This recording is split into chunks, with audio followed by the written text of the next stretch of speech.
Welcome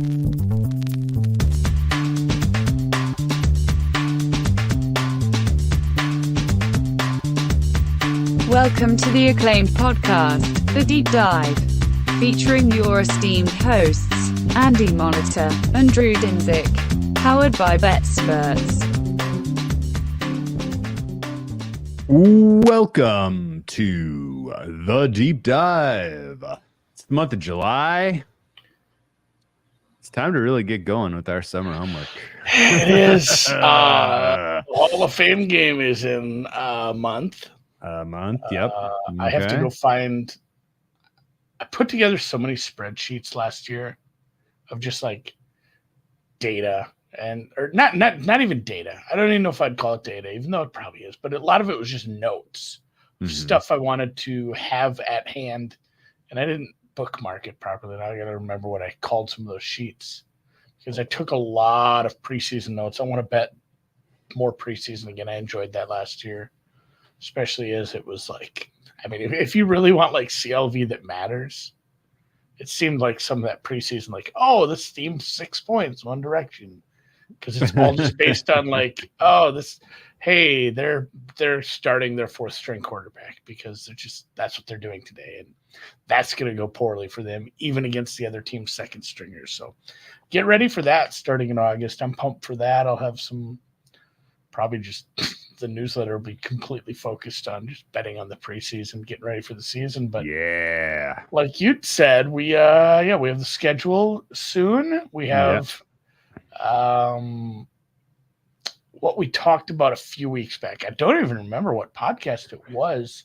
It was building power ratings. So the building the power ratings. We talked about how we were going to make our preview shows a little different this year, and we kind of have to figure out exactly, because then we just went our separate directions. We gotta come up with the design criteria. Well, we need design criteria, and we have to make sure there's some equivalency.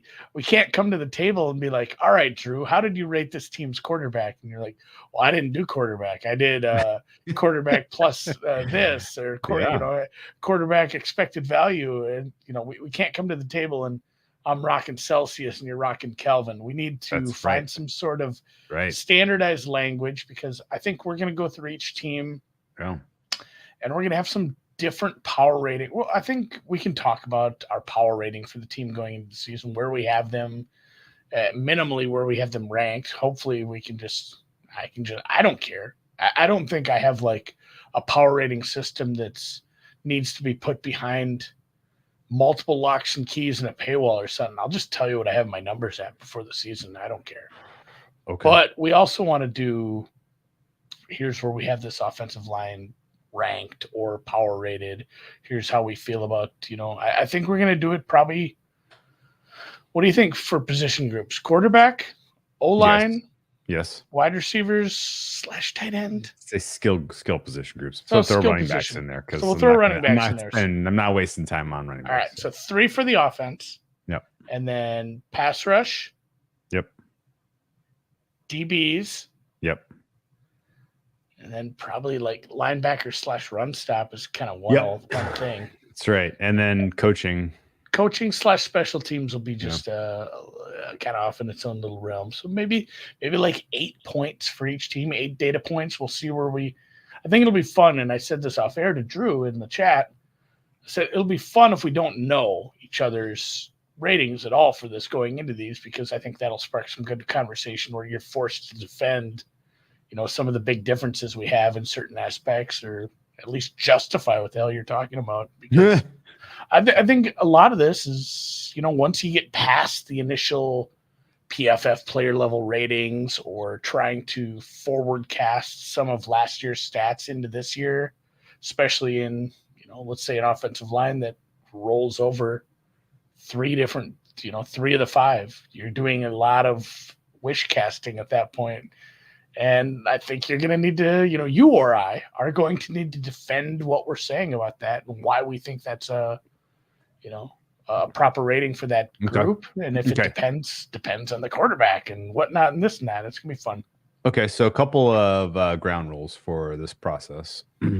We're talking ratings, not Ratings. rankings. Exactly. Who gives a fuck about a ranking? We care about ratings, and that is a specifically important distinction, because if one has an enormous gap between 2 through 10, you gotta reflect it some way. You got to have a scale. You got to have context. Yes. And if the margin, there's so many stats. People love to do this. Like, can you believe the difference between 1 and 10 is the same as the difference between 2 and 24? Well, that's meaningful. Yeah. That matters. And so making sure we capture ratings in a way that is systematic and reflects the true space, the sample space correctly, I think is good. And we're going to do this quantitatively, but also there will be qualitative elements, surely. Have to be just like. Do you want to divide and conquer? And I'll be like challenge on, secondary on certain things and your primary, or do you want to do the entire space and then compare? I think doing the entire space, because like last year and in years past, we've gone into a team preview and we said, here's the team. And we've talked a little bit about, we brought up like 1 or 2 big points. And I think those points will come up organically as we go through these things. Like, I don't know, just pick a team, the Ravens, the Ravens, as we talk about, we go through the skill position groups, and that's probably one of the big talking points is like, are we at a point where we can continue to see the growth in Lamar Jackson with his surrounding cast? Like, that would have been one of our talking points anyway. So those will come up organically. I like the idea of us both, once we settle this and have it in stone, if it is those 8 data points, 3 offense, 3 defense, special teams, and a coaching. Once we have those data points, we have a scale, we have a standard. We set a standard. This is exciting. This is like the guy who invented kilometers, man. Oh, I dig it. We're setting the standard here. Once we have that, I like going into it and just saying, like, let's start at the top. Where are we at with this team? Okay, I'm going to make an appeal to change the data points of one of the most important one a little bit, and that's that I want to combine quarterback with the offensive coordinator effectively, so that you can just smooth it out for someone like San Francisco. Well, I think that is the qualitative part of this. I just don't want the headache of like trying to independently keep track of Shanahan and how much he matters. Because here's why I'm saying this. I want to use as a hugely predictive metric, or hugely not predictive, but a hugely highly weighted metric in my quarterback number. I want to use EPA, and that is something that includes it's definitely includes skill position to a degree, but it surely is influenced by system. Yeah, and I think that it's qualitative via quantitative, because you're going to be using EPA and you're going to be using numbers, but it's also the same as God, we have the perfect example right there. And, Brock Purdy's number, if you're doing it this way, is obviously quite different if he's on 31 other teams. Correct. That's I know that. I think that is the qualitative part of this quarterback stuff is like, we've seen this, like, how many times have we said this about, like, man, what if this quarterback got drafted by a different team? How many arguments have we had about this between, the Bryce Young and CJ Stroud, and how much did the play calling matter? How much did the situation, the surroundings matter? I think a lot of that has to come into play too. And I think it's not only fine, but almost necessary to include that when you're talking about a quarterback. Okay. Because you don't want to look at it in a bubble, in a vacuum, because that's not where he exists. Right. It does me no good to know, like, I mean, what good would a number, like, here's what Mahomes would be on all 32 teams. Like, that number does me no good. I need to know what my rating is. Mahomes plus Reed? Yeah, Mahomes plus situation. Yes. Mahomes plus offense. Yes. Okay. I'm with with you. It wasn't you didn't have to hard sell that. All right. Let's we can kind of come back around on how we're going to get to our ratings, our grades, however you want to our Z scores for all of the different metrics, for all the different positional groups, I guess. But let's talk through a couple of them in particular, and let's start with O-line. Right, I just want just give me a gut read on should be included, small inclusion, ignored, or kind of central metric. Okay. And we can kind of rapid fire these because there's a lot of them that are obvious, I think. But continuity included. Yeah. Somewhat strong. Meaningful. You have to. I think you have to, not only just because we've shown it's a good thing and it's improved people above what we thought their baseline was, but it also helps you have a stronger confidence in your number when there's continuity, I believe. Sure. Okay. How about something like pass block win rate from last season and from career pass block win rate, 2023 pass block win rate? Do you include it? Yeah, I mean, you can look at I think all of that for sure. Pass block win break, the adjusted sack rate. Adjusted sack rate. Okay.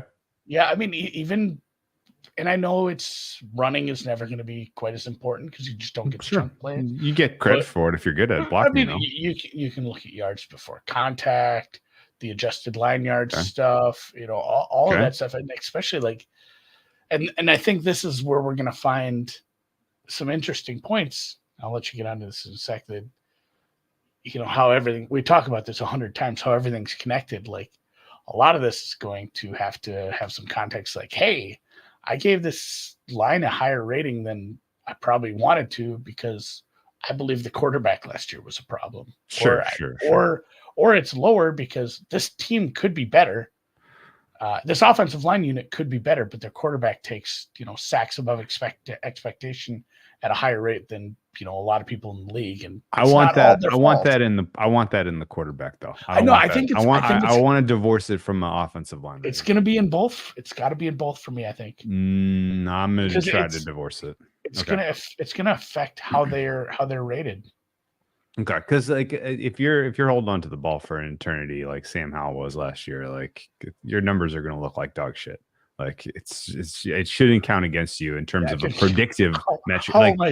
Because anything, I'm going to try to divorce something that I think is more just descriptive of how things went, and more predictive in terms of what to expect. And so, I'm going to do what I can to try to zero in on specifically the stuff that you can control, and in that degree, slight amendment to what I said. It's not something I'm going to use for 15 teams, Drew. Okay, it's going to be probably half dozen where your pressure to sack, the pressure to sack ratio is just way out of whack, and it's going to affect some of the things we saw, some of the higher level metrics that you use for offensive line. I just think I'm going to have to use it as a context piece. Okay. Pressures is an easy one. Pressures a lot like conceded. I think pressures combined with time to throw, right? I don't want to give offensive linemen in the Miami offense any kind of bump last year. That caught me off last year, by the way.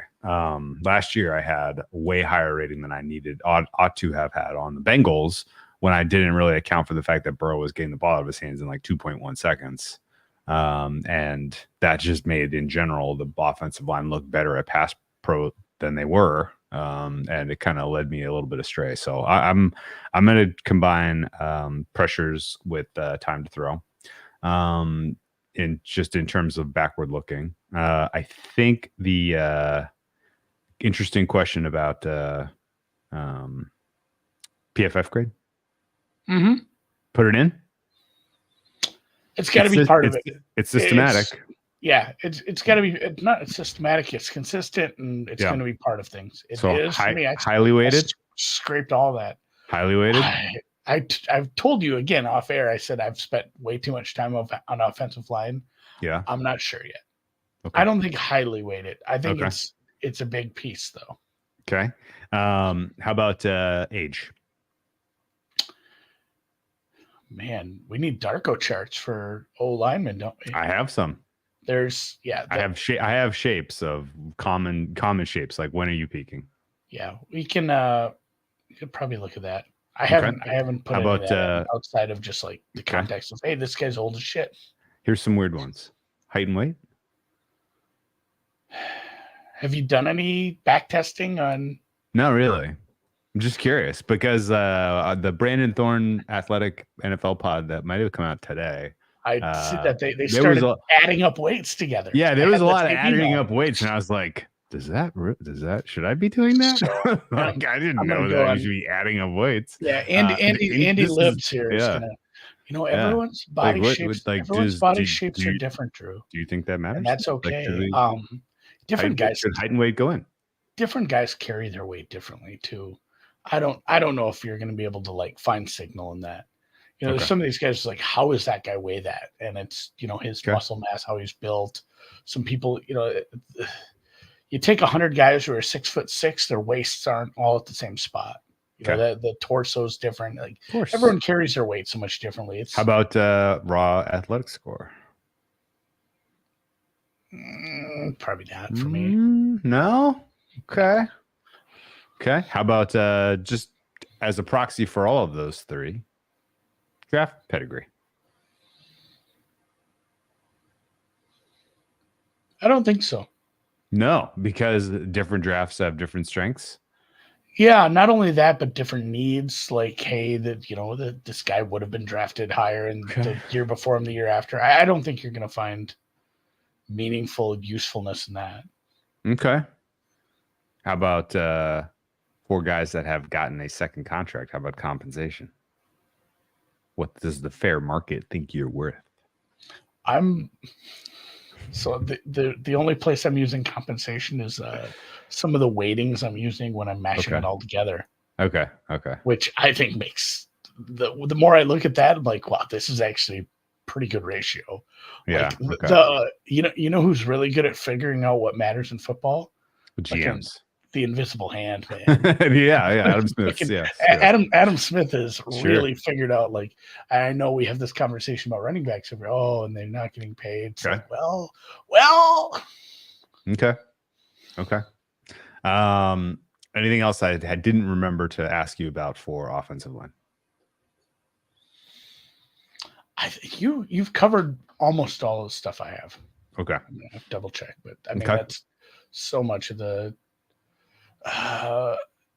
Again, looking back at last year, you talked about continuity. This is close to it, almost anti-continuity. The teams were like, you had 10, 11, 12 different guys start. Oh, yeah, that's a good one. Just like, availability, durability. Yeah. Durability. Well, not only that, but the context behind what we're looking at for your grades. Like, hey, you got a PFF grade. You played 7 games. Yeah. Okay. Do you include offensive line coach in the composite grade you're giving that unit?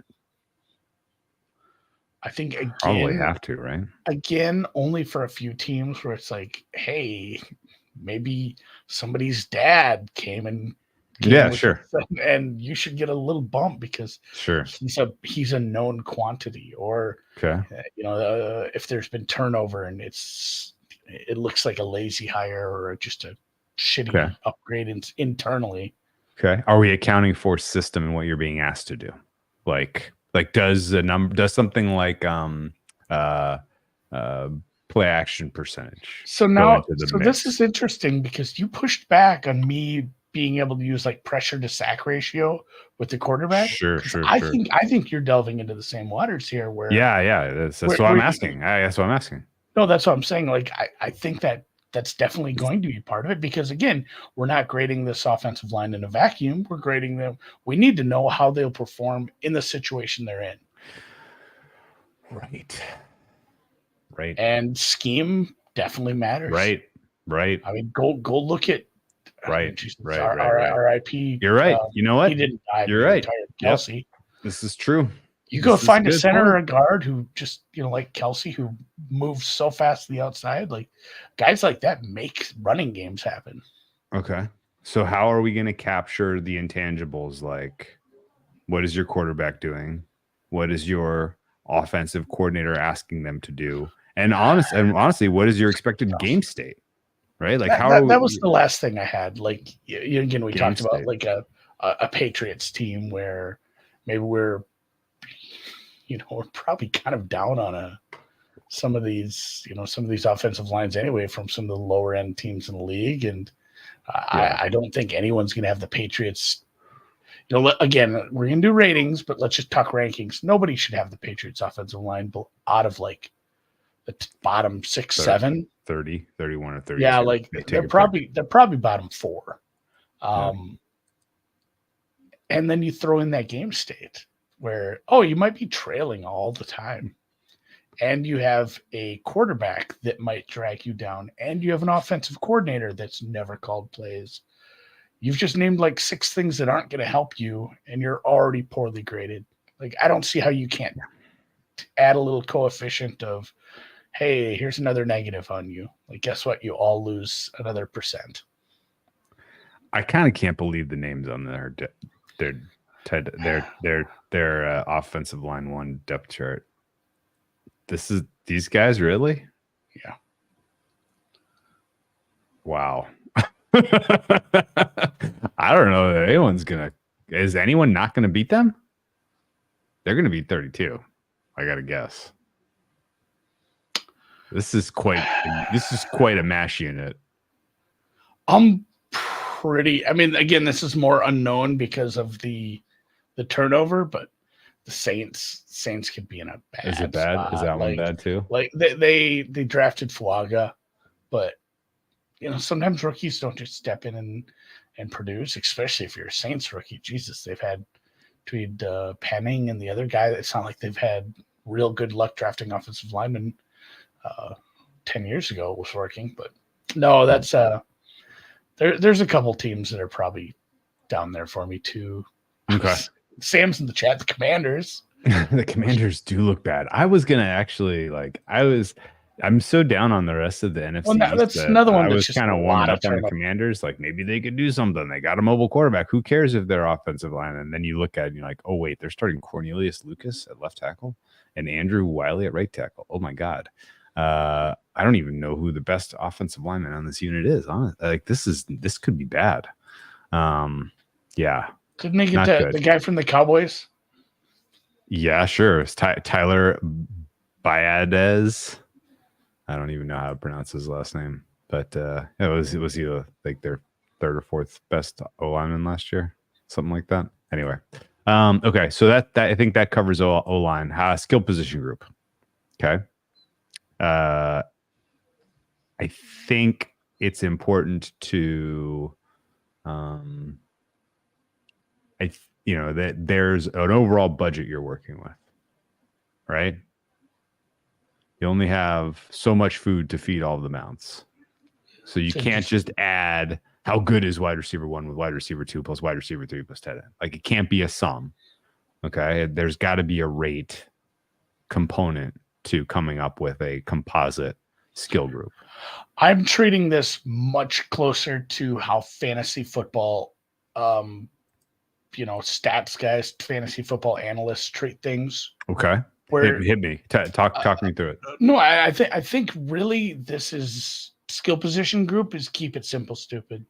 Like, you really have to just treat it like look at the fantasy projections and just start working backwards from there with all the contextual stuff, with the scheme, with the quarterback, with the offensive play caller, with the like you talked, everything you talked about for offensive line is going to translate to every other position even on the defensive side from the opposite side. So I think for skill position, it is just taking some median projections, looking at not every team and not every player is going to have the same kind of distribution based on what we think of how the rest of the team links with those systems and working from there. I think this is way easier than offensive line to me. Okay. Targets, touches, projections, and then grade of player. Yep. Okay. Easy. Well, and yeah, how they grade out with how the team does things. Like, there's certain teams where you add new wide receiver That guy better run block. It's expected. Sure. It's part of the scheme there. It's maybe not something he's used to, but he might be somebody who's graded out well at in the past. And again, a lot of forward casting there. But speaking of forward casting, that's my key question for wide receivers and tight ends, really. Maybe even more tight ends than wide receivers. Year-over-year improvement. How are we tackling that? Especially because so many young wide receivers matter now. Year 2, year 3, year 4, year 1 guys. They really matter this year. And that's what's the word for this? I'm gonna be God, you got 38 specialists. You got to hold on loosely to these ratings because these are going to change. I think these are going to be very mutable. Okay. Okay. Let's talk about 2 teams from last year, one in each conference, where we looked at them. Let's say we did this exercise and we put together some ratings based on how we thought the starting lineups would look, perform, play, gel with the rest of the offense. And those 2 teams were the Texans and the Packers. And then get to pick any point during the season, especially late, and be like, oh, that's exactly how we thought this wide receiver group and running backs would look and how this team would play. This stuff, especially, and that's what made me think of it, was when you talk about how important young wide receivers are, teams are absolutely willing to change that depth chart pretty quickly when there's not established names at the top. I mean, even the Bills, man, when Diggs was not playing as well as he should have, I mean, it just other mouths got fed. So I'm willing to adjust this pretty quickly after a couple weeks based on how teams are actually using players. Because again, the smartest fantasy DFS betting minds are going to have a good shot at this, but there's always things that go haywire. Okay. And injuries are, even without throwing in injuries, and injuries are and will happen. Okay. Are you going to try to account for availability with historical stuff at all, or just age? Qualification? I don't think that's super easy to do or probably worth the time. Okay. Because predicting injuries seems like a folly to me, I guess. Okay. Yeah, I wouldn't have expected Justin Jefferson to be an availability question mark last year, surely. Yeah, I mean, if you want to go by age and give it more of a you're 1.1 X factor for injury, that's fine. But I mean, young guys break their legs, young guys tear their knees up. Shit happens up and down. Okay. Maybe old running backs we can do something. Well, I'm going to use an age arc for all of these guys to try to account for the way up and the way down. I just think that's probably rational. And I don't know how well I don't think that's especially well captured necessarily in the fantasy projections. I think the fantasy projections are a lot of, well, what have you done? What is your target share? What are your touches? Oh, for sure. It's just, here's a median projection. Mm-hmm. Okay. I think I'd like to see what you come up with. That's interesting. I'm going to probably leave that alone outside of a few guys where I just, where it's obvious they're on the downslope. And I think we need to probably, take that slope and do a dotted line to the end of 2024 and say that's probably right. Where I don't know if I want to do it for everyone. Okay. So that is. Now take everything we said. Yeah. And just reverse it for the next, the rest of it. Like all the things we said for offensive line, let's say that for pass rush. Okay. Pass rush win rate. Well, I guess we're coming up usage. With I guess did we decide? Are we coming up with composite run stop, composite pass rush? See, that's where I think we should. I think that's where my head at. Instead of doing linebackers, just 3 levels of defense. Yeah. I'd like to do pass rush, yes, run stop, yes, and pass defense. Coverage, yes, coverage, yes. Yeah. Okay. Those are your 3 because every, it's just not, the 2D. It used to be 4-4-3 or 3-4. What are we doing now? There's so many variations and so many scheme differences where so many guys get used so differently. So many teams are using subs at such a higher level on the Yeah. defensive line. Like, So we count for that by the team specific once we add them up, Mhm. right? Yeah. So let's go a pass rush grade, Okay. a run stop grade. Okay. That's including, again, that's going to include all three levels: safeties, Okay. blitz, and Okay. okay, and then a coverage grade. I dig it. For the coverage, or let's start. I guess let's do the easy one. Let's do the rush defense first.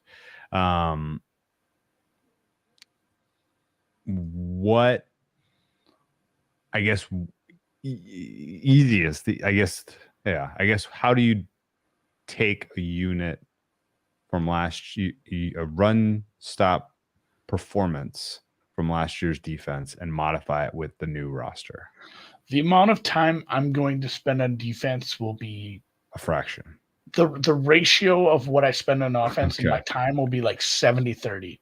Okay. Because we've shown year and year the defense isn't sticky. It isn't predictive year over year. It's harder to predict. The turnover is, greater. How many we have? I mean, both sides of the ball, we have like 10 new coordinators. So that's going to be a lot of challenges as well. But no, I'm going to spend a lot less time on defense. I'm going to get my player grades. I'm going to get, some scheme stuff.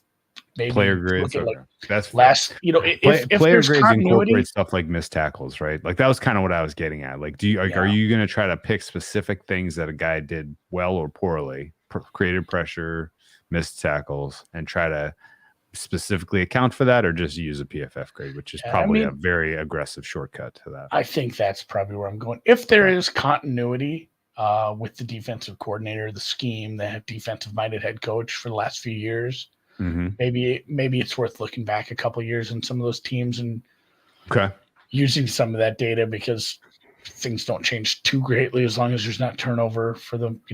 Teams still do adapt though, so I don't want to rely on that. Like I said, this is going to be a lot harder to actually, and like we said with the skill position groups, it's going to be quickly changing. How many teams were there last year were like, hey, this should be a really good defense, like, and then 5 weeks in without massive injuries, we're like, this is a middle of the pack defense, and vice versa, where it's like, oh, this team showed up. I think that's something I'm going to try to capture a little better this year too. And there's always surprises. You never know when the scheme is just going to be there that day. I think of that. Was it the Giants? Who did Seattle just fuck up? It was the Giants. With Witherspoon. Do you remember that? Like, it was the Giants. I don't know that we saw that version. Football? I don't know that we saw that version of that defense ever again. Where it was just like, oh my God, like they have this figured out, and they're bringing all these guys from the secondary and making life miserable for everybody. But going into the season, this is going to be much less than the previews. I'd love to try to capture some of that matchup stuff, like what works against who and who's best. Yeah, we do Seattle... that to some degree, but I want to try to get that down to a little more of a micro view. Yeah. The Seattle defense had a C, D, or F grade for me in all but 3 games. At the Bengals, they got a B minus. Hosting the Cardinals, they got a B plus, and then at the Giants, they got an A plus plus. That was one of the better defensive performances of any team all year, and this was a unit that could not get an A to save their life last year. Pretty impressive, actually. Yeah, good call that you remember that. That was a standout performance from that unit. Anyway, that doesn't really change what our median grade is going to be. Okay, so let me talk through how we're going to synthesize a PFF grade, for instance. We got 7 guys in the front 7, or we'll assume it's base defense front 7. I'd say we have 12. Are we averaging blindly, or are we upweighting the good and downweighting the bad and trying to account for usage?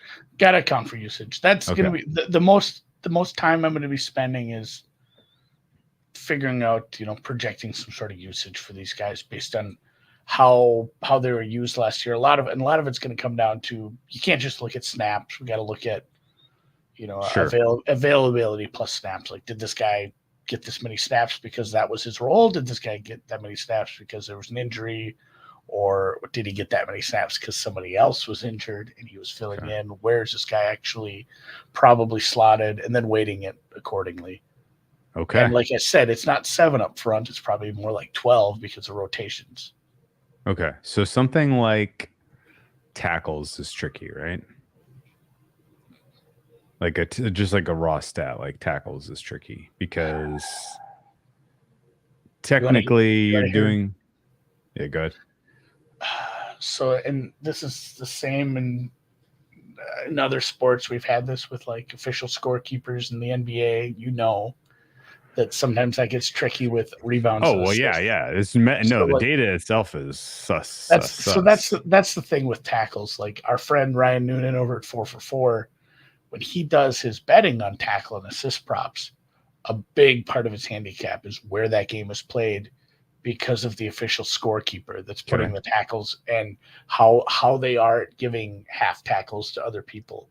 So tackles I don't want to say it's a flawed stat, because for the most part, you know who tackled the guy. Sure, but we still got there's a pretty big plus minus in like going from one stadium to another, it feels like. So I don't know. Oh yeah, for sure. Tackle. We still gotta parse though that did, because like the Ravens defense is a good example. Their number 1 tackler, obviously Roquan Smith. Their number 2 was Patrick Queen. Number 3 was Kyle Hamilton. And a lot of the Kyle Hamilton tackles were not in run defense, right? So at what point is the, are we taking the play-by-play from an NFL fast star and looking at true runs and who did the run stop dirty work? Like, is that how we're getting usage? Because I'm really not sure how I wanna recent we need a way to make sure that we resynthesize a set of grades for a unit from last year, like the Ravens, and it comes back with this team was awesome at stopping the run, and the reason is we're making sure that like the Roquan Smith is correctly reflected in the overall team grade, and vice versa. The teams with bad run stops because they had 1 or 2 weeks, weak links, like that comes through. So I think there's got to be like a way to really kind of upweight the extremes to the good and the bad, and particularly through usage, because like sometimes if a guy sucks and they keep running at him and you're giving up an obscene amount of EPA on the ground as a team, that guy might not show up in the stat counting, right? Well, he should show up as a bad grade, though. The other thing is that's where I think the PFF run stop grades will probably be enough, because there's so much context you're missing and everything you just brought up with some of these teams' willingness to let teams run the ball. Like, hey, move the ball down the field, see what happens if you can't throw on us. Of course, see what happens when you get into the red zone, and sure. This is your offense, and this is it's such a give and take in game scheming between the coaches and coordinators. Like, how often do you see that where it's like, oh, they're taking what the defense is giving them, and that probably wasn't the game plan. And at the same time, maybe that is the defensive game plan, and they're fine with that. And they're going to come out of that game with a bad run stop grade. But at the same time, they got to win because it was a good scheme.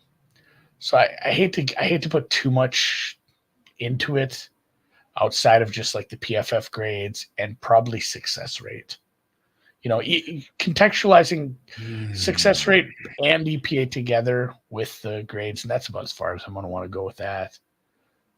Did you say success rate because that takes a little bit of the game state out of it, right? Because like a team like the Ravens doesn't show up well in EPA per rush allowed, but that's because they were basically facing teams in comeback mode a ton.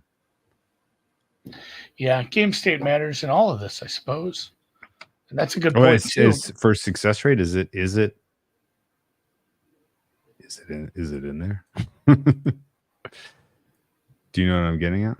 Well, and that's the thing too. You could do some success rate splits where you take out garbage time.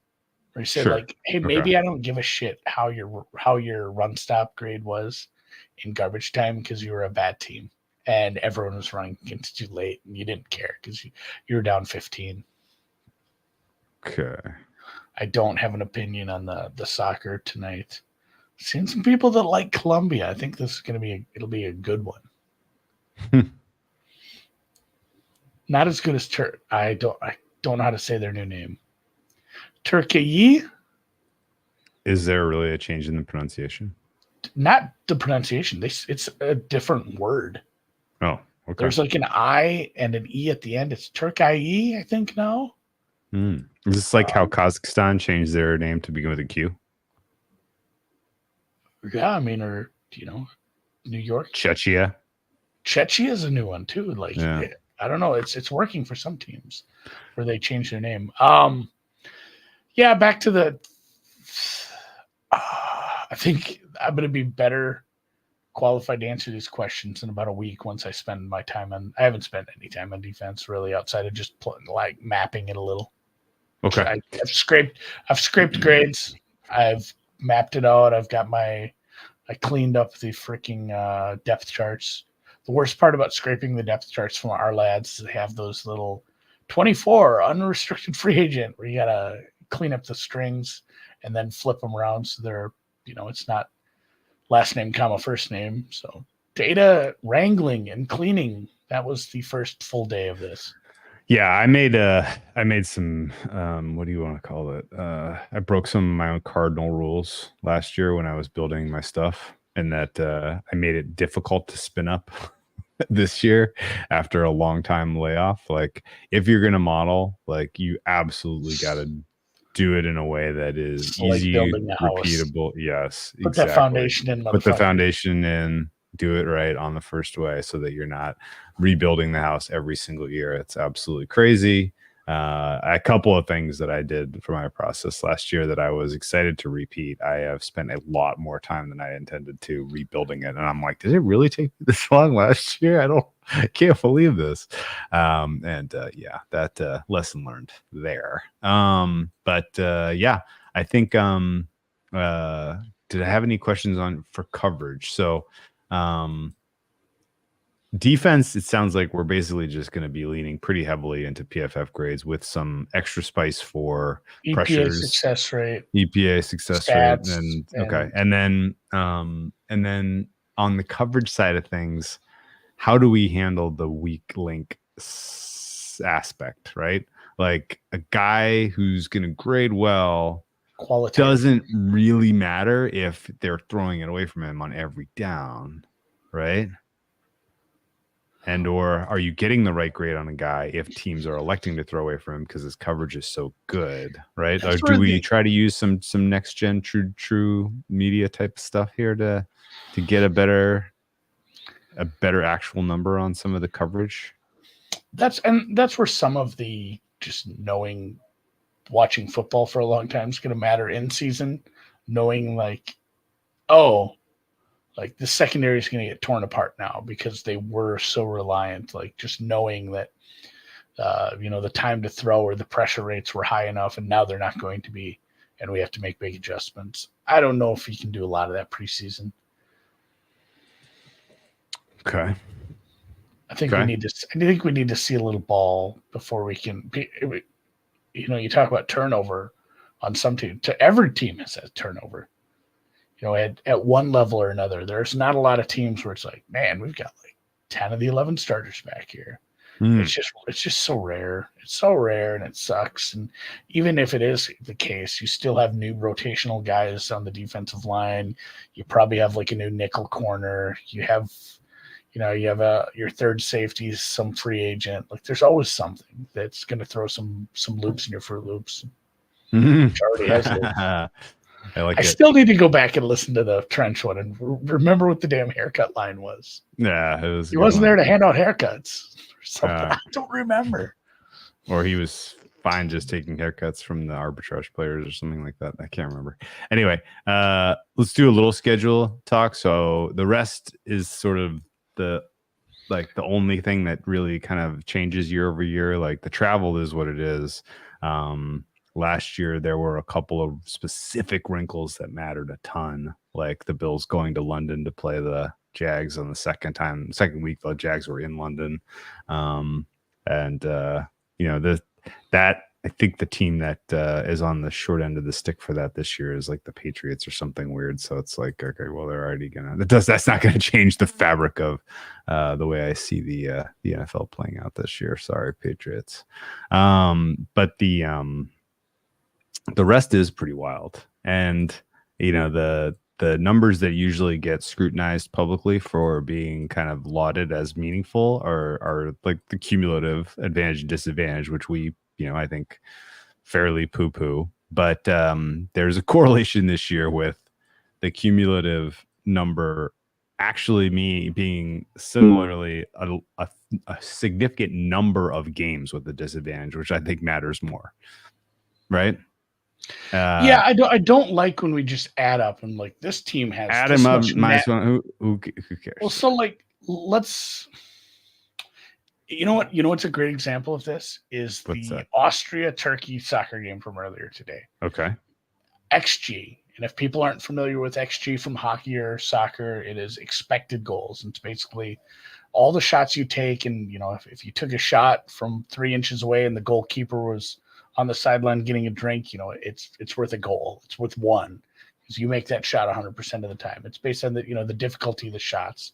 And so many people try to contextualize that because, hey, so much of this XG came from when they were up, when they were up a man because there's a red card in a certain game. Or, somebody was talking about this in the chat. So much of Austria's XG came when they were down 2-1 and they were scrambling and, clawing. And they really, really had to play much more aggressively than maybe they normally would. So it changes the way things go. And I think, you get things like that in XG where it's like, oh, they had this. Well, so much of that was in like 2 shots. Well, one header at the end where the XG was not 0.9 or something, right? Yeah, like so much in one. And it's the same thing with this net rest disadvantage. Like, oh, they have a huge net rest disadvantage. Yeah. Well, guess what? A massive portion of it is in 1 game or 2 weeks. And if they go 1-1 in that, like really, like, oh, we took all this net rest disadvantage. Well, if you really, really just take it in the shorts once or twice, it's not a huge deal. It's not going to cost you your season. It's not going to cost you, it's not something that's going to haunt you for like an 8-game stretch. Well, what would you say if I told you there is a team that has 8 games with the rest disadvantage and 3 of them are 7-day disadvantages, 3 of them are 3-day disadvantages, and 2 of them are 1s, and that they happen to occur against unfortunate teams at unfortunate times of the season? Would that surprise you? Does that matter? It probably matters. That was going to say the other thing is how many times we see this, like, oh man, that sucks. Like, they're off their bye against another team with a bye. But then you look, it's like, oh, but that team sucks balls. Like that matters less now. Like that team doesn't have a good coach. That team doesn't have a good scheme. And you're not gonna be worried about losing that rest disadvantage. It would have been nice to have, but it matters much less compared to who you're playing. So if you're telling me there's teams that have, I think that's why we don't use it. We don't have like some static number for these. Okay, I have a general percentage for all these things, but again, like there has to be some context to it. Like, what's the other team's situation, and is it a team I think that can take advantage of this because of their coaching staff or the leadership of their quarterback? Like that's where the real qualitative stuff comes in. Like, oh, this team has an advantage, but fuck me if they're going to take advantage of it. Well, how about this for the Niners? I assume that's what you're talking about. You get 2 home games in at the end of October. The first is you're hosting Kansas City in a Super Bowl rematch. You have a 3-day disadvantage for that game where Kansas City gets 10 days to prepare for you. Then you turn around the next week and you're hosting Dallas, and Dallas is coming off their bye. Then you get a bye. You get Tampa Bay off your bye and a nice fat advantage. Then you are playing Seattle with a 7-point disadvantage at home. Then you're playing Buffalo with a 7-point disadvantage at home. And finally, Chicago with a 3-day disadvantage at home in December. And so there's 5 out of 7 game clusters in end of October to the beginning of December with 2 primetime games. With 2 primetime games, and you are giving up 3 days to KC, 7 to Dallas, and 7 to Buffalo in that stretch. Not an ideal schedule no matter how you want to slice it for the Niners. Fair? Even though all those games are home, like your opponents are traveling. Are they being punished for not finally slaying the beast? Maybe. Yeah, that one at Buffalo in particular is gnarly because you're Seattle, Green Bay, and then at Green Bay, at Buffalo. So you're going across the country twice with one all the way to Buffalo, and the Buffalo is coming off the bye. Like, that's nasty. What's the date of the Green Bay? So that's going to be roughly Green Bay is 11/24, late November. 11/24, okay. And Buffalo is 12/1. It could be shitty by then too. Oh yeah, definitely. It could be nasty in Buffalo, December 1st. That could be nasty in Green Bay in November. Yeah. Close Green Bay is to Lake Superior. Yeah, you know how well Green Bay plays San Francisco. I don't know if you heard this, but they play them pretty well. That's gonna be a fun rematch. I'm excited for that. The Niners should have a first place schedule. Their home slate is just incredibly tough. Second to last game of the season versus Detroit. That's the what do you call it? The primetime game that's probably going to be presumably for the 1 seed. And if you have any dreams of a kind of a long shot like Goff winning MVP, he's got to go win that game in San Francisco, which I find fun thinking about how that would go. I'm assuming they are playing the entire AFC East with the Jets. And granted, they still have quite a few issues that maybe the Niners? No. Yeah. Oh yeah, they are. Yeah. But yeah, they played the Jets to start the season. Like Jets, yeah. That was a last place team that is not really coming in with a last place team roster or quarterback this year. Like even the games that should have been the easier ones. Like, you got the 2 Cardinals games and the Patriots. Maybe the Vikings is an advantageous position to get the Vikings early before they have quarterback stuff sorted out yet. That's probably good. Yeah, you're on the road on a short week though. That's not great. Like, that's not ideal. There's not a lot of good spots to the schedule. No. As I was kind of going through everything, like the 2 things that stood out are the NFL apparently thinks that Pittsburgh is going to be good this year, and they backloaded their schedule with a bunch of good games in high-profile situations. Which, okay, all right, I'm excited to see that. That has the chance to be the funniest stretch of games. It is just like Russ especially because returns. This happened once with Russ. Yeah. Like that happened 2 years ago with Russ and the Broncos, where he was just in your face every single week, and it was just like, no, make it stop. Well, and this is kind of on a tangent, but the chances of like some high profile quarterbacks completely failing, like if you picked out those quarterbacks outside of the rookies, like the ones that are just most likely to fall flat on their face. I know a lot of people are down on Trevor and what he has around him, but Aaron Rodgers off an injury, Kirk Cousins off an injury, and then just like, again, Russ. And the Jets have so many primetime games. And like you said, the Steelers have a bunch of primetime games and then all those high-profile games at the end.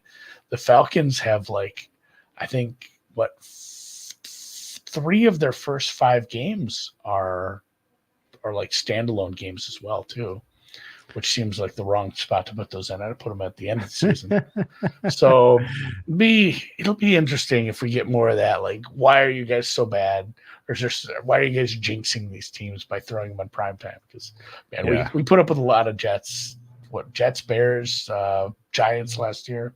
Yeah. The interestingly, the Bills have a bunch of front-loaded primetime, which I was kind of surprised 4 out of by. first 6. And we only see them once down the stretch, and it's that game we mentioned with San Francisco where they get to host the Niners on December 1st off their bye.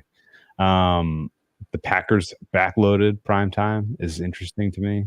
Eagles starting with 2 straight primetime games against Green Bay and Atlanta.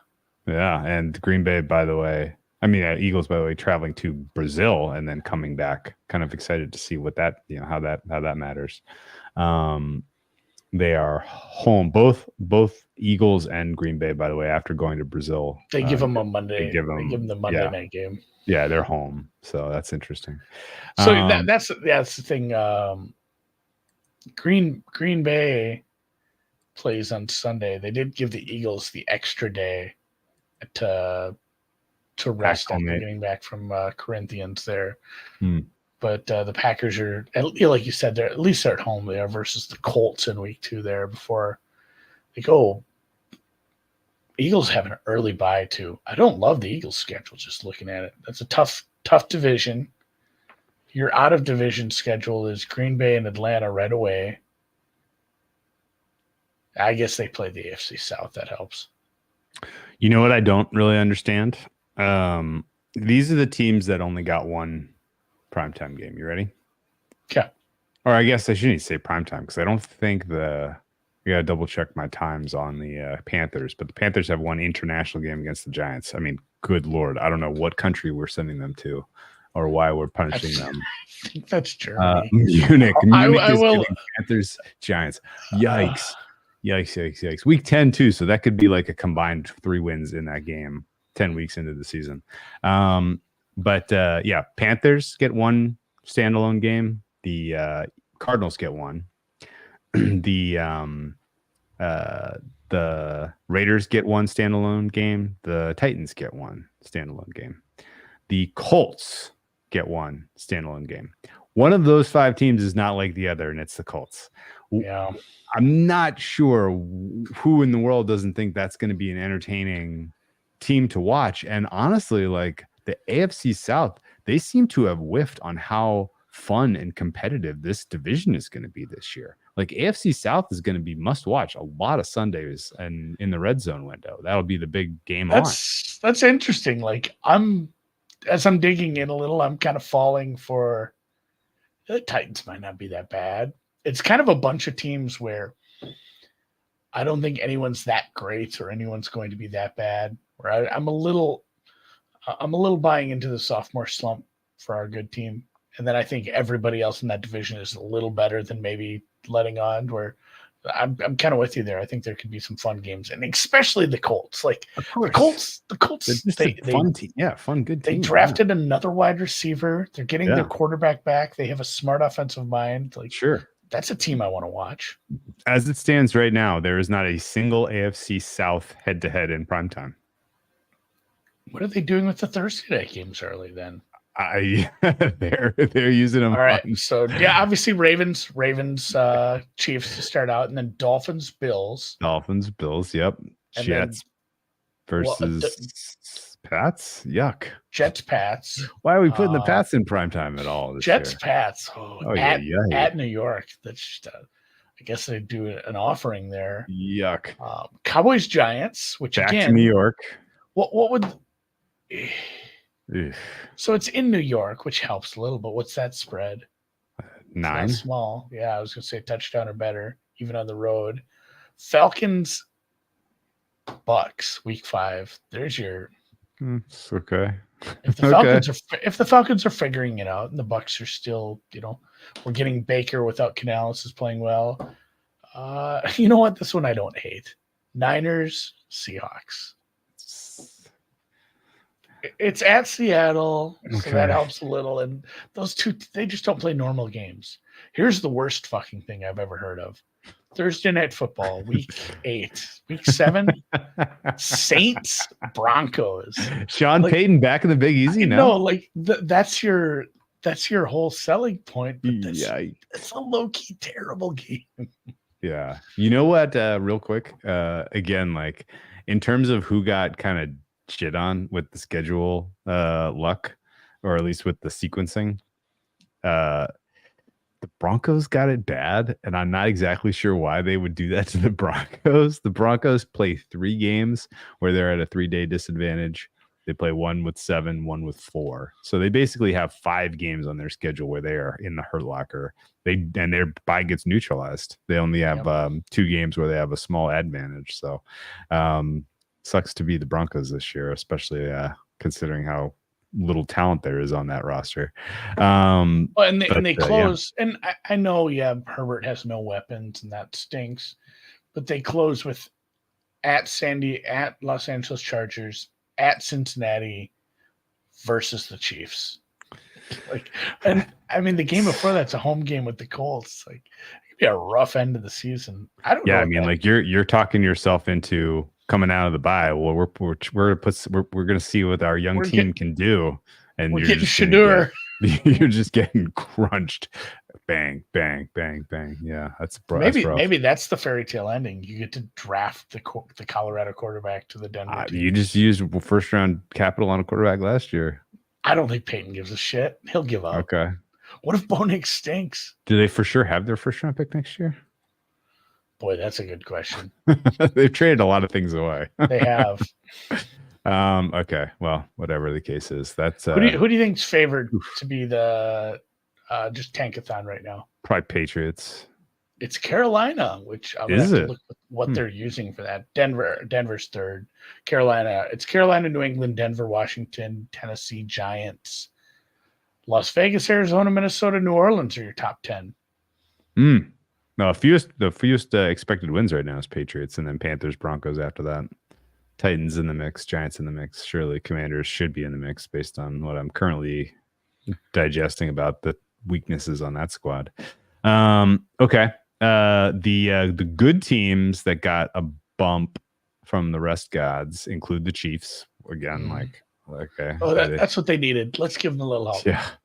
And what's funny is that they got they were at they had the Niners type of bullshit last year where they just kept over and over and over again through that late stretch in the season, making them play with the disadvantage. Now they get 5 games with an advantage this year. No, you can only ever get 1 game off a bye, and the Chiefs actually gets neutralized, but they have a 1, a 2, 2 3s, and a 4 across their schedule in terms of extra rest, and only have to play 1 team off the bye and 1 team with a 1-day rest advantage. And that team, I guess the team off the bye might matter, right? You want to guess who it is? It is Carolina. Niners. Oh, they get Niners. It is Carolina. They get the Niners after their bye. Yeah, right. Or with a mini bye. Yeah. Are they far enough away? Oh, never mind. I'm such a things get embedded in your brain, and they just never leave. Like the Raiders definitely play in Las Vegas now. But I'm like, oh, they got the Bay Area double because it's Niners Raiders in a row, both on the West Coast, but no longer San Francisco and Vegas. Did you notice? I haven't picked through it enough. Did you notice any of those spots where there'd be like, hey, would this team stay here for this kind of thing? Great question. Have not evaluated that yet, but back-to-back roadies with massive travel. I got to find those and see. Just as I've been kind of looking at the back-to-backs. Just I was curious about a lot the of them Niners. a lot of them have been like, those teams aren't that close together. Yeah, I was curious about the Niners, Green Bay, Buffalo. Like, that's a quick turnaround to fly all the way back to Buffalo. They might do the Greenbrier thing, but it's like the middle. It's like the end of November. So yeah. I don't even know if that's plausible. Here's one. Maybe even that one, like the Raiders, it's not that far to Kansas City, but Kansas City followed by Tampa Bay. Like, it'd be a lot more fun than going back to the desert. Just flying to Florida and practicing. Yeah, but who's not really interested in paying for that is the Raiders owner. I would guess. Here's a stretch that doesn't make sense, but it sucks. Miami plays at Buffalo and then the following week at LA. That's just a lot of travel. Yeah, that is a lot. It really is. Jets get 2 Florida trips back to back at Miami, at Jacksonville. There's not as much travel at all this year as there is normal years. I will just say the big travel is international stuff, and I will confirm that the Patriots are in the ass in the jackpot spot where they got to go adjust to the time change. Yeah, that the Jacksonville Jaguars have had. That's another one where maybe it's the opposite, where it's like, does it matter? That team sucks shit anyway. That could be where it's like, oh, this really sucks for a good team who's gonna have to play Jacksonville, who's acclimated. Where it's like, hey, were you that excited to bet on, even at the number? Were you that excited to bet on New England? Is there a huge adjustment for this when the team is already that much worse than the other team? Yeah, that's interesting. The Brownies get 3 roadies in a row at Vegas, at Washington, at Philly. Kind of a fun little bang there. The Jets play 2 straight games in Florida, but again, New York to Miami, New York to Jacksonville isn't that long of a trip. I don't see that making like some huge difference. There's a lot of these where it's like they have 2 straight road games and they're not even fucking close. Like Eagles play the Rams and the Ravens in back-to-back weeks on the road. Yeah. Bills start the season with a shit ton of travel. They're traveling 4 out of 5 weeks from 2 to 6. Typically, I have noticed that travel tends to matter more for you early in the season when you're not quite in game shape yet. That's when you kind of get a little bit of the body blues. They go at Miami early, which again is always usually tough to go down to humidity. Although that's a primetime game, so I guess that probably isn't going to be as hot, right? That's Thursday nighter. Yeah, that's the Thursday nighter. But quick turnaround after playing Sunday and then going and playing in the heat at night is interesting. Then they host the Jags. Then they go at the Ravens, at the Texans, at the Jets. You want to know if the Buffalo Bills are any good this year? You're going to know right away because that is a very, very tough road gauntlet. 4 out of 5 against Miami, Baltimore, Houston, New York. Yikes. You get hot, nasty speed. I still don't know where I have the Jaguars. You get the reigning MVP, the reigning rookie of the year, the 2-time MVP off the bye, and then the Titans. Yep. The Bill, I mentioned the 3 in a row for the Browns. They actually have a 4 and 5 also. If you consider going to Jacksonville again, going down to the heat early in the season in week 2, and then 3 in a row: Raiders, Washington, Philly. That's Buffalo. Buffalo has that Miami trip early in the season as well. Yep. I don't know if it affects a team like Jacksonville as much, but Miami is home. Oh, it definitely. Miami has 3 of their first 4 games are at home. So you're getting a lot of the Miami Heat early on. I don't know where else is it super hot that doesn't have a dome. Obviously, like I wish like Vegas would have done an open air stadium, just 115 in the shade. The Lions have a tough middle stretch that I want to point out. Yeah, I was looking at that Green Bay Houston double. Yeah, they have 4 of 5 and 5 of 7 on the road, but then they get 3 home after that, which is fascinating. Dallas, Minnesota, back-to-back, home for Tennessee. Green Bay, Houston, back-to-back, home for Jacksonville, and then at Indy. It's going to be very interesting if they play the AFC South contenders, bang, bang, bang, Houston, Jacksonville, Indy. And the fact that Indy goes last there, and could be drawing a Lions team that's quite tired and maybe thinking about Thanksgiving, I think is noteworthy. And yeah, just going to pay attention to that. Because again, there's a lot of things kind of pointing in the direction of just this Colts team is they have a much softer schedule than their divisional opponents. And as high as I want to be on Houston, and the fact that you have an established quarterback in Jacksonville, I still can't get over, the flat out schedule advantage that this is for the Colts this year. Good point too. Tampa Bay is not only hot, but you get that weird humidity too. Yeah. Washington has to go down there right away. The Colts do actually have a tough part of their schedule in the middle as well, where they're at Jacksonville, at Tennessee, home for Miami, at Texans, at Minnesota, home for the Bills, and then at the Jets. But again, like the fact that you get your meaningful divisional opponents without much of a disadvantage from a travel standpoint, I think is huge. And it's pretty. I just in general doesn't dissuade me from liking them.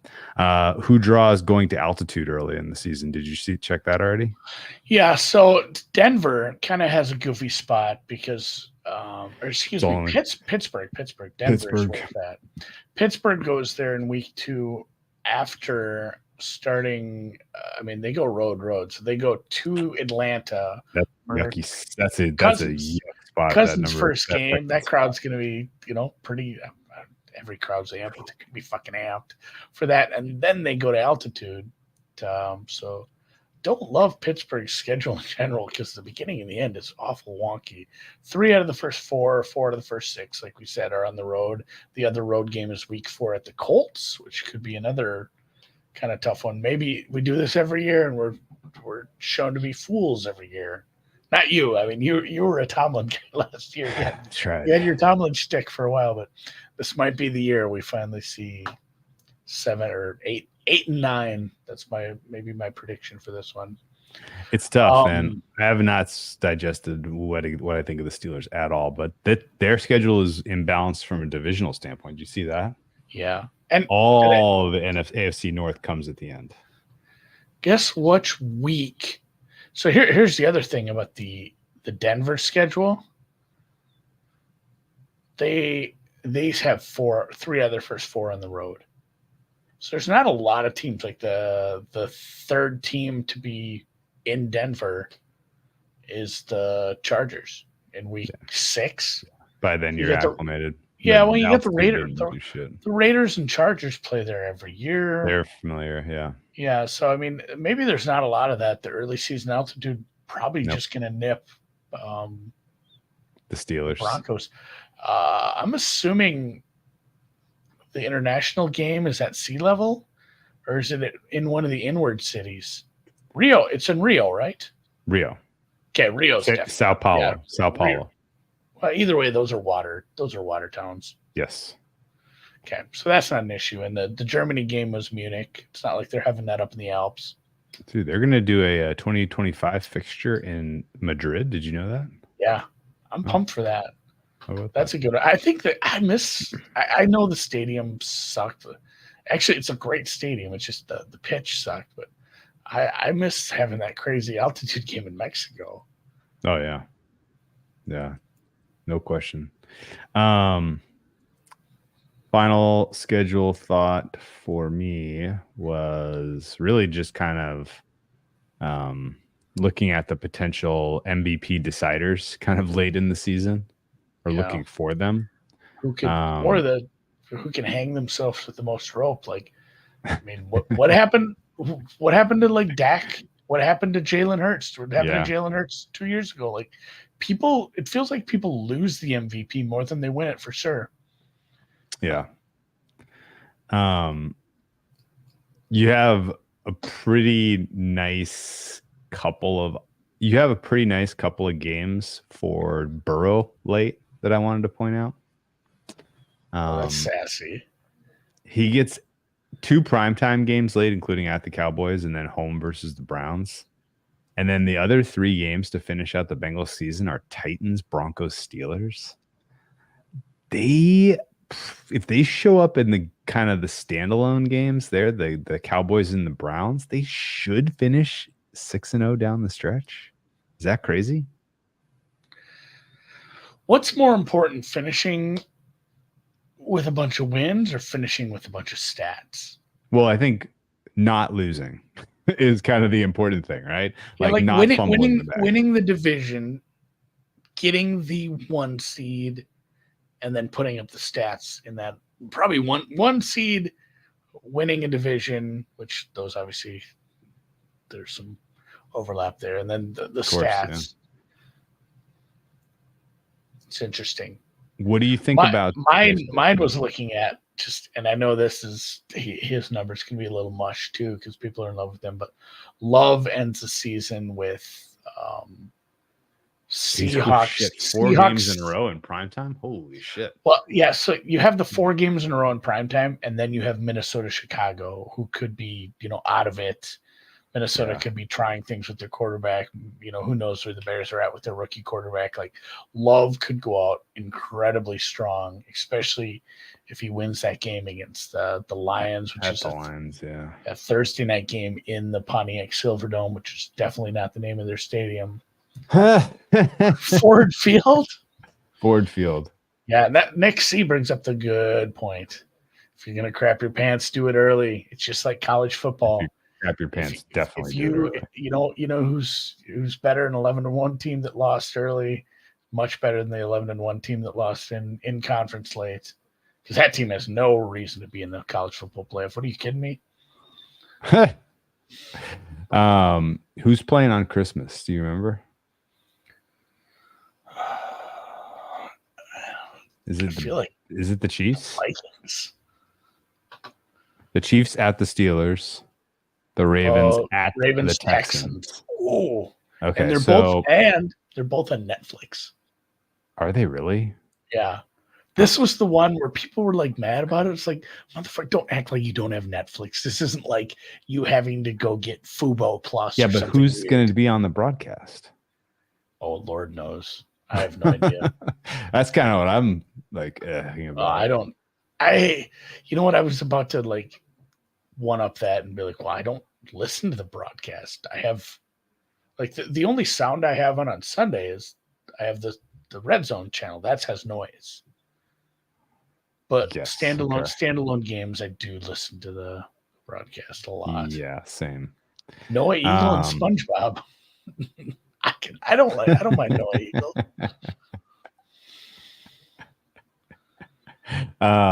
Okay. So the clear and obvious opportunity for what's his name? Stroud, if he's playing well enough to clinch an MVP consideration if he beats the Ravens. And clear and obvious for Mahomes to do his thing against the Steelers in that Christmas Day game. I kind of want to bet Love now. I'll talk you out of that. I don't think I haven't even seen a price. Like if it's something silly like 20, 25, I don't think I can do that. I feel like that's where it's going to be because he's a quarterback. I have a specific take on the NFC North. We should do like previews for all these teams. We should. We should Most valuable player. Jordan Love is 15-1. All right, unbettable. Sorry. Unbettable, right? And like honestly, I sincerely think if you think you have an advantage on any given team in the NFC North, I think you should just bet them to win the NFC. Conference, yeah, because they're all good enough that they could win. They can win playoff games, but there's so many good teams in that division that they're going to do damage to each other, right? You know what I mean? Mm-hmm. Yeah, there's going to be some attrition. Collateral. Yeah. Collateral damage. Yeah. The iron sharpens iron, Drew. Yeah, but so they'll be ready to go come playoffs, but may not have good seeding. That's another one where I wonder about if you're betting Rodgers comeback player of the year. He has like no primetime games in the last 6. It's all early. Yeah. There's some tough road games.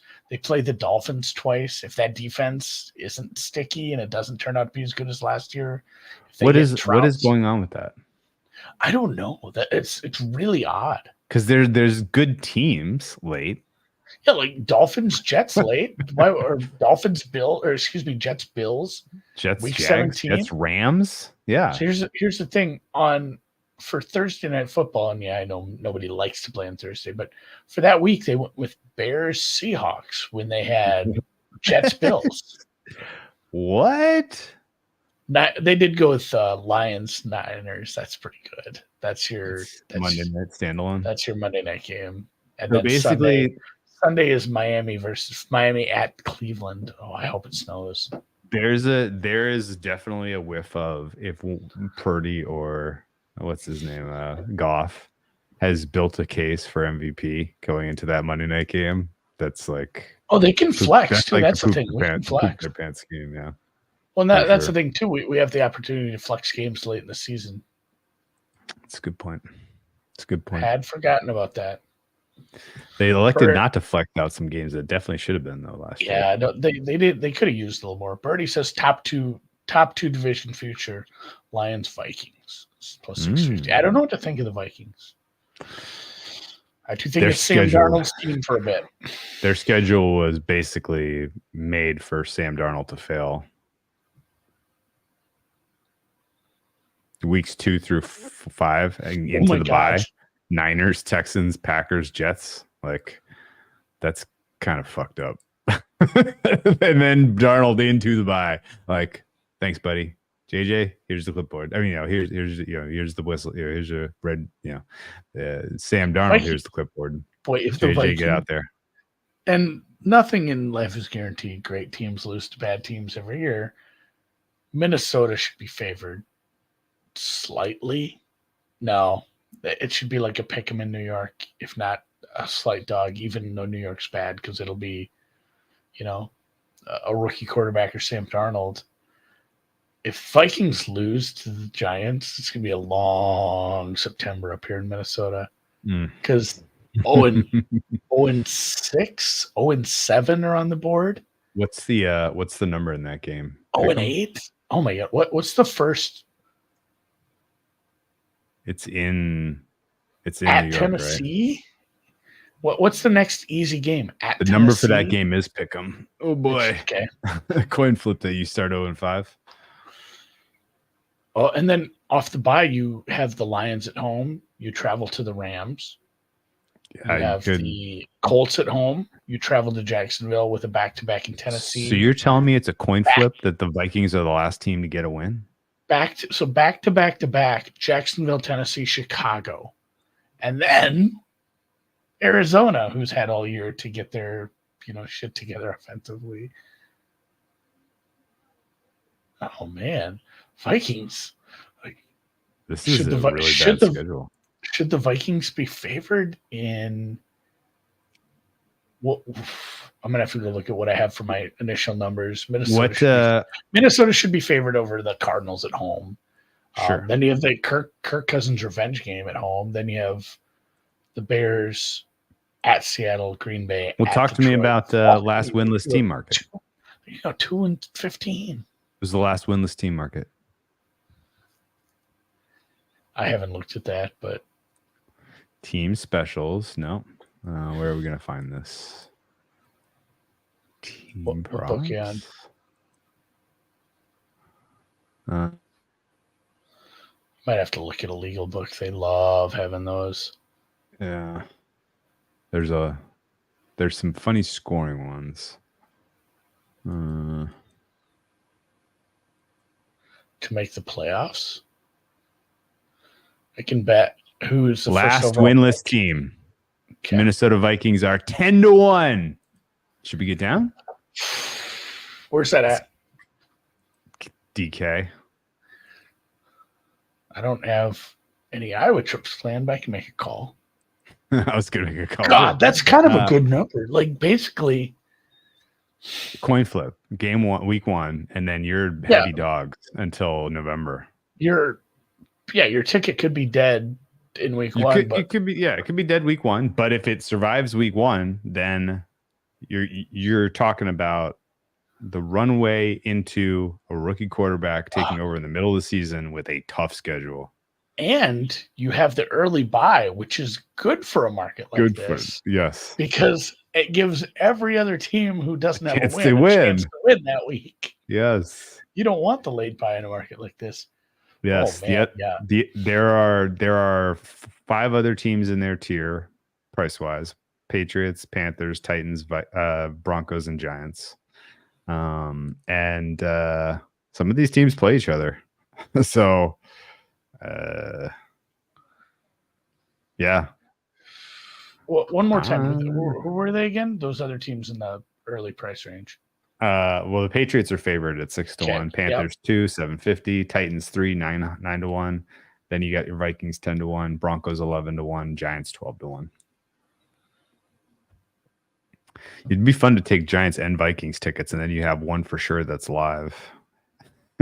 Although the Giants have some winnable games early, like Washington's Commanders. Yeah, two Washington games. If the Washington games were later, their home games are all the Giants' home games are all imminently losable though.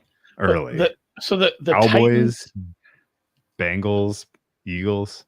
The Titans and the Patriots play each other 3 weeks before Minnesota gets to host the Cardinals.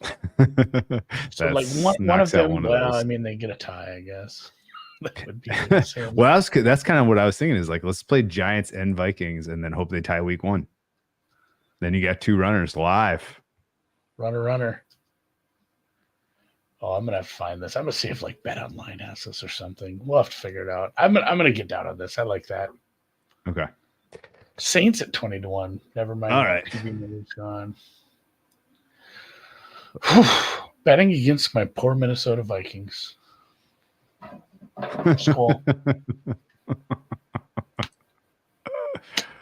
All right. We gotta do a more sincere look at this again once we kind of digest if any of these teams are, susceptible to the blitz or, kind of, have some weaknesses that we're going to go into a little more depth. So I think, again, we started the show with a lot of talk about how we're going to do our season previews, how we're going to compare, how we power rate these teams. But we're still going to dig into their schedule after we talk about that. Let's say, look, we'll set the table. This is where we think this team is. This is where we think their strengths and weaknesses are, both from a player level, a positional level, group level, and schematically. And then we'll start to put some context into the schedule for that. Like, hey, you know what sucks is 3 road games. You know what sucks even worse? 3 road games with true blue number 1 receivers coming up against what we've perceived to be as a bottom 3, pass defense. There's going to be a little extra cherry on top for some of these bad stretches when it's just going to be a really shitty matchup here and there too. So we'll go into these schedules, I think, a little more depth for each team as well. I agree. Very excited. I am. Okay.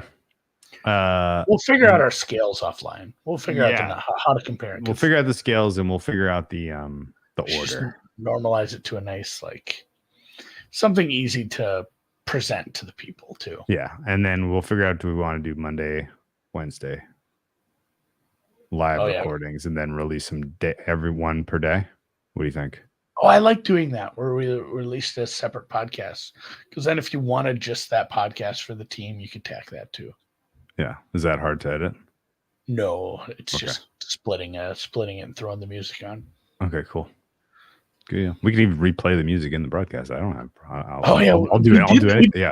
We did that. We've done that in the past. Yeah. Yeah. I'll do it. Do it again. Okay. All right, man. Let's wrap it up here. Excited to talk some NFL and sincerity next week, and hopefully, got a winner for tomorrow. I bet Emma Navarro over Naomi Osaka, but today I took a beating, so I'm feeling a little gun shy. Brazil's up early. Ooh, Costa Rica. I need. My Wimbledon depends on Miss Coco Gauff continuing to perform well. I'd like her to go deep into this tournament, and we can all have a party. You are suffering the same fate as Paraguay here, getting beat up by Costa Rica this week. That's right. That's absolutely right. True story, guys. So, all right, we'll catch you back. I'll tweet it out on the Deep Dive at Deep Dive Pod. I'll tweet it out on Twitter once we know a little more about exactly how we're going to do this schedule for all of the previews once we get around to that. And we'll have some, I think we're going to have a fun time this July and August getting through all those. So we'll see you guys then. If you've watched this on YouTube, give us a thumbs up. If you're not subscribing, please subscribe. That helps. And appreciate all you guys. Have a good night, and we'll see you next week. Good